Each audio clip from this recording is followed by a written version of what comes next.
In this episode, we unbox a brand new Rapido locomotive, only to go through the manual to disassemble it completely down to nothing. And we watch a caboose haul down the helix while watching it on JMRI. Don't worry, we don't cover a lot of JMRI. We look at what the dispatcher does, and the episode comes to a screeching halt with steam. I love steam! So kick back, roll an axle, and maybe you'll accidentally learn something on this episode of the GN 1970. 70s.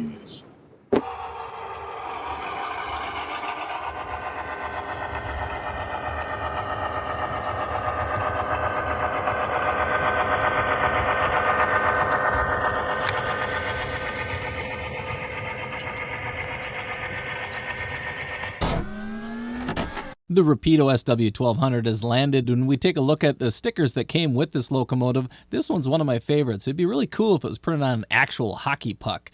A little bit more advertising paraphernalia, and then the user manual that's kind of representing an EMD manual. It's got the basic information you need to be able to look at the locomotive. It came with sunshades, all-weather window, spark arresters, and a few other little accent pieces. Take it out of the box already.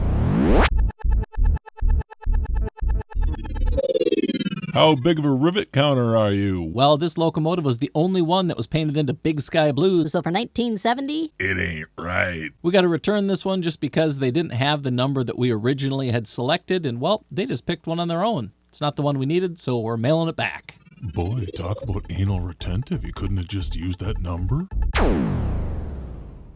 Hey Martha, it's quiz time. Frank, you can guess without me. Here is a GN EMD SW1200 is switching the main line at Williston, North Dakota. While several types of Great Northern switchers were equipped with MU, multiple unit couplings, they were rarely operated in pairs while switching. What number was the lone Big Sky Blue SW1200? Was it A, 35, B, 33, C, 29, or D, 23? We'll find out later in this episode.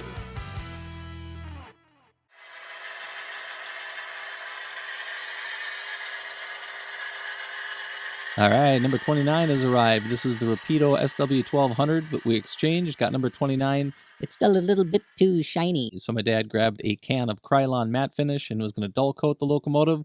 I generally use this Krylon Color Max as an inexpensive solution, but to put on a locomotive of this caliber, you want to make sure everything is right. We did have the temperature correct. It was around 70 degrees and the humidity was under 60%, but we still had a problem. Warning, this video contains images with marginally adequate dull coat application. Viewers may fill their pants, cringe, or experience a verbal ooh. Viewer discretion is advised. Frosty the Snowman was alive as he could be. Oh, so you look at this and say, That's not ideal. and we know it's not ideal, but a solution that I've had in the past has been able to just spray it again with dull coat. And after doing so, Whoa, this ain't good, it got worse. now this is not the ideal outcome, and it's not what I anticipated when I said, Lay a second coat on, it should get better. we've heard guys say that it's because the temperature wasn't quite right or the can wasn't shook up well enough, but nonetheless, it needed to be fixed, so he flew it over to my place.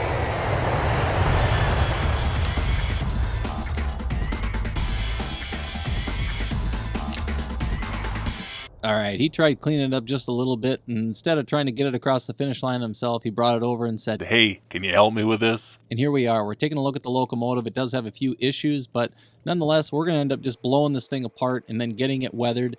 And first things first is to pull the couplers off.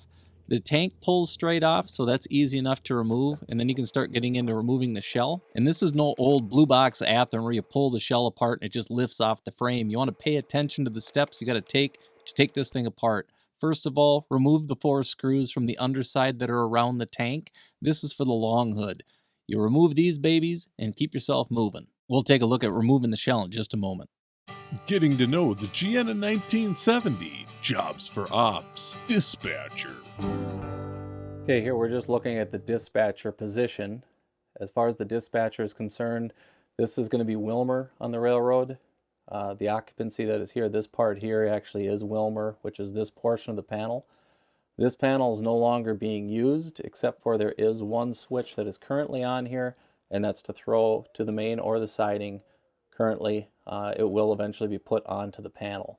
So the panel itself is covering from Wilmer all the way down to Delano. This is Delano, and on the panel, this Delano area here, This stuff going this direction is handled by the screen, and then everything that is here and on over is analog. So all these knobs stay in their same position because these are actually the throttle, and it's currently set to the B, which is the B power pack. And on the DCC world, we have to make sure these don't get changed. We do have the ability to be able to obviously throw the turnouts, and there's some indication to be able to show us when a turnout is thrown. But right now, this is still analog and it is still functioning. For the dispatcher himself, he does have the ability to look at the screens here. And the screens that he is able to look at are looking at the railroad. So west staging, east staging, Minneapolis Junction, the end of west staging. So this is actually the back tracks of this area here up above. Looking at Wyzetta, and then here he's looking at the Hutch line, and he has the ability to also look at the Superior line. So that's visibility for the dispatcher to be able to see where trains are, as well as the operators. They can watch their trains back in, and they can just look at the screen and see how far they've backed cut a cars in, as well as don't run their engines into the end of it.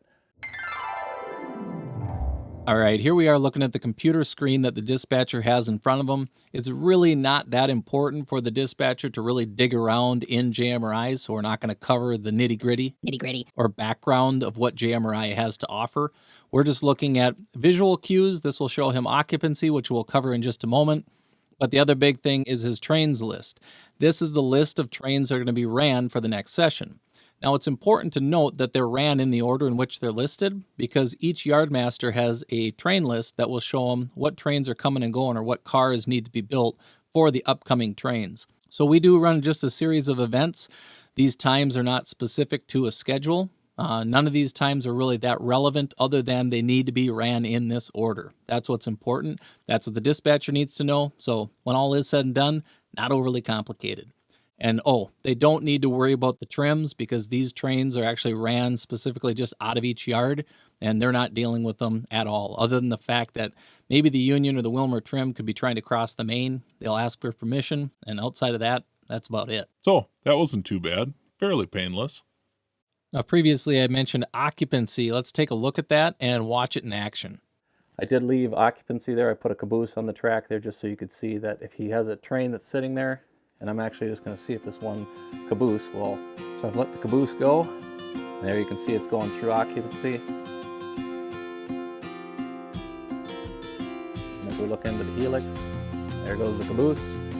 There goes the occupancy. Take a look at the caboose. He's highballing. And there he goes. So he's going to end up in Delano here. Yep, he got by us. See how far he goes. This is how good the caboose rolls. There it is. So that guy rolled all the way to here. If I had not touched it, he probably would have been able to make it out of the portal. But there you go. That's the caboose, as well as the dispatcher position in a nutshell.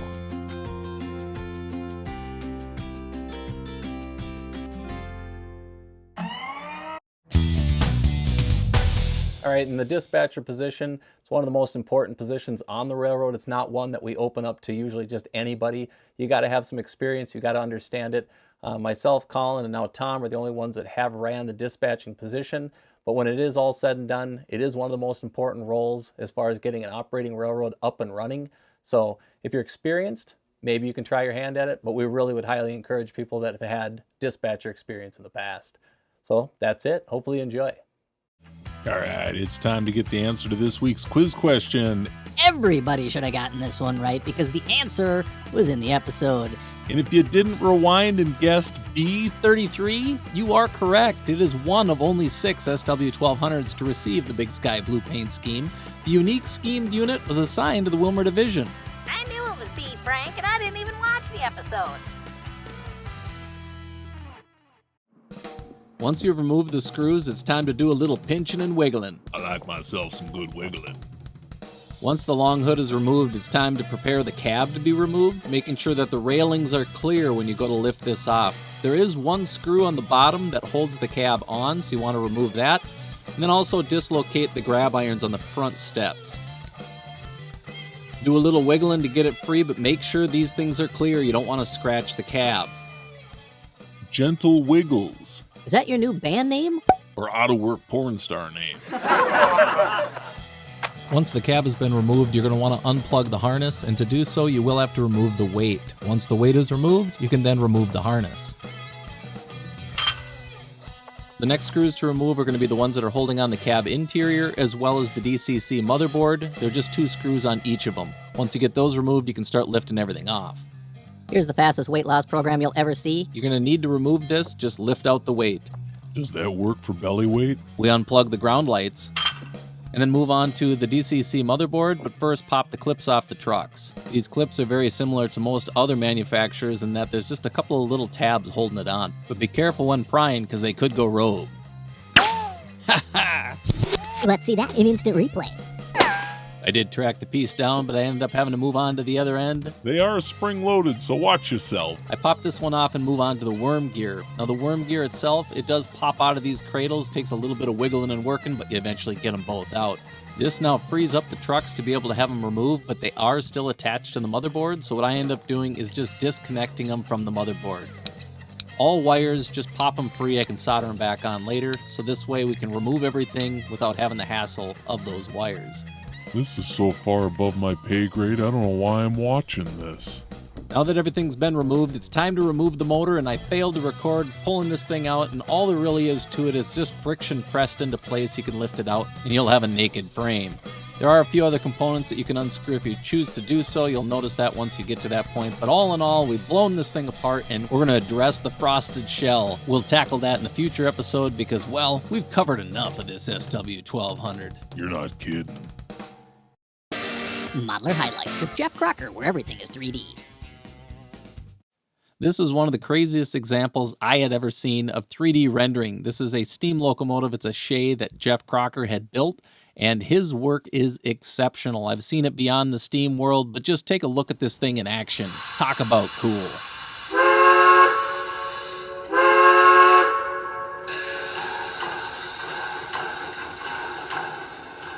You can find Jeff at Crown Iron Man on YouTube. This might be a great channel to binge watch because he has a lot of different content on how-to, as well as some older prototype footage from the late 80s, early 90s. He does have an actuated coal tipple, which is cool to see, and you think, oh great, somebody just showing us how they do something cool that I can't. well, I'm telling you right now, Eeyore, he actually shows you how this thing works, goes into the behind the scenes of this coal tipple. It's kind of cool. And what I've got here is another cover that's held on again with some small magnets. And you can see how the second rod goes through that top bracing. Oh, look at the little model. Scale this model is 1/24th scale. One thing to keep in mind here is that the base here is not the floor. This would represent 44 inches off the floor. I didn't want to go through and make legs and everything on this plan because the goal wasn't to show how the layout was built, but the goal was to test the scenery contours to make sure that the distances back here between the lower track and the upper track, that it wasn't going to make any impossible scenery slopes. And so that was really the purpose. And there you go, that's a 3D printed weight. What? And if my calculations are correct, should just slip right into its spot. If anybody ever says you can't 3D print that, well, Jeff seems to prove them wrong. This is an incredible model done by an incredible modeler. Can't say enough. Jeff does incredible work. Nicely done, Jeff.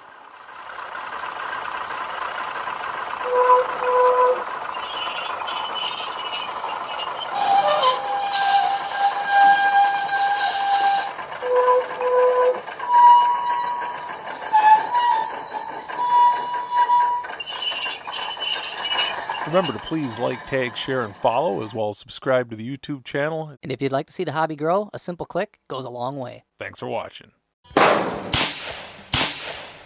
You done shoot about as good as you model. All right, here's Colin coming at you answering the question of the week. What's my favorite short line railroad? Well, I gotta say it's the Minnesota Commercial. If you don't count the Minnesota Commercial, I'd say it's the Iowa Northern. They got cool power. And as far as operating sessions and length of time, I think it needs to stay under 4.5 hours. That's a little long. Under 3 hours is nice. 2.5? I think that's just right. And that's Colin answering the questions of the week. Hopefully you enjoyed the content of this episode. If you want to see more, you can check out more episodes of the GN 1970 as well as Sue the Milwaukee Road. You can see a tour of the GN 1970 and even a few other layout tours. Nonetheless, check out the content and hopefully you enjoy that as well as future episodes. Thanks for watching.